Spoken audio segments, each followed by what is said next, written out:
এটা কিন্তু খুবই প্রয়োজন। আমি নারকেলটা ভালো করে ফাটিয়ে নিয়ে এরপর কুড়ে নেব, কুড়ে নিয়ে ওই নারকেলটা চিপড়ে নিয়ে দুধটা বের করে নিয়ে আমি রান্নাঘরে চলে যাব। আচ্ছা, হাঁড়ি কী করছো তুমি? হাঁড়ি নিয়েছো কেন? হাঁড়ি কী হবে? হাঁড়িতে ভাপা বানাবো বললাম না। ও আচ্ছা, হান্ডি ভাপ্পা, হ্যাঁ, তাই হ্যাঁ। হাঁড়ি নিয়েছো আর কি। হ্যাঁ। আচ্ছা, বেশ বেশ। আরে হাঁড়ি নিয়েছো কেন? হাঁড়ি আবার কী হবে তোমার? হাঁড়িতে ভাপা বানাবো বললাম, তোকে খাওয়াবো বললাম না। ও, হান্ডি ভাপ্পা, তাই হাঁড়িটা নিয়েছো। আচ্ছা, বেশ বেশ, দেখাও। হাঁড়িটা বসিয়ে আমি তেল দিয়ে দিলাম। হাঁড়িটা বসিয়ে আমি তেল দিয়ে দিলাম। তেলটা গরম হয়ে গেলে আমি তেজপাতা, এলাচ, মিষ্টি কাঠ এবং লবঙ্গ নিয়ে নেব। গরম হয়ে গেলে এরপর আমি তেজপাতা, এলাচ, লবঙ্গ এবং মিষ্টি কাঠ দিয়ে দেবো। দিয়ে দেবো কালো জিরা, একবার বলো। কালো জিরা, জোয়ান দিব, কাঁচা জিরা দিয়ে দিব, কাঁচা জিরা। খুব হালকা আঁচে রান্না করতে হবে, খুব হালকা আঁচে রান্না করতে হবে। এরপর দিয়ে দেবো পেঁয়াজ বাটা এবং আদা বাটা। এরপর দিয়ে দেবো পেঁয়াজ বাটা, আদা বাটা। আমি কারেন্টের আলোতে করছি, আপনারা যারা দেখছেন একটু দেখবেন, একটু সময় নিয়ে, কারণ গ্রামের দিকে এদিকে অন্ধকার, বেশি আলো দেখা যায় না।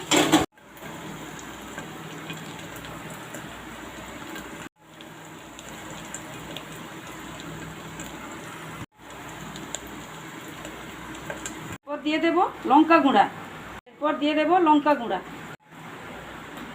এরপর দিয়ে দেবো হলুদ গুঁড়া। দুধটা বের করে রেখেছি, এরপর দিয়ে দেব। এরপর দিয়ে দেব টমেটো কুচি, দিয়ে দেব পোস্ত বাটা। এই রান্নাটা করতে একটু কষ্ট আছে, কিন্তু স্বাদ ভালো, খেতে খুব দারুণ লাগে। তাছাড়া হাঁড়িতে রান্না না, এর টেস্টিটা খুব ভালো হয়। বলতে বলতে দেখুন কত সুন্দর কালারটা হয়ে আসছে। এরপর কষতে কষতে পরিমাণ মতো লবণ দিয়ে দেব, কষতে কষতে পরিমাণ মতো লবণ দিয়ে দিয়েছি ওই বাটনা জলটা। এরপর দিয়ে দিয়েছি ওই বাটনা জলটা, আমি ওই ঢাকনাটা দিয়ে দেব। এরপর আমি ঢাকনাটা দিয়ে দিব, খুলে নেব, দিয়ে এই মাছগুলো দিয়ে দেব। এরপর ঢাকনাটা খুলে নিলাম, এই মাছগুলো দিয়ে দেব। সব মাছগুলো দিয়ে দিয়েছি, সব মাছগুলো দিয়ে দিয়েছি। আমি আবারও ঢাকনা দিয়ে দেব,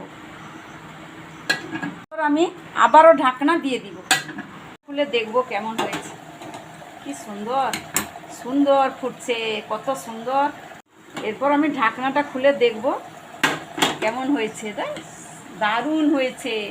হয়তো হাঁড়ির ভিতরে দেখা যাচ্ছে না, কিন্তু কত সুন্দর লাগছে জানিস তো, দারুণ সত্যি। এরপর দিয়ে দেবো ওই কারি পাতা এবং ঘি দিয়ে ঢাকনা দিয়ে দেবো।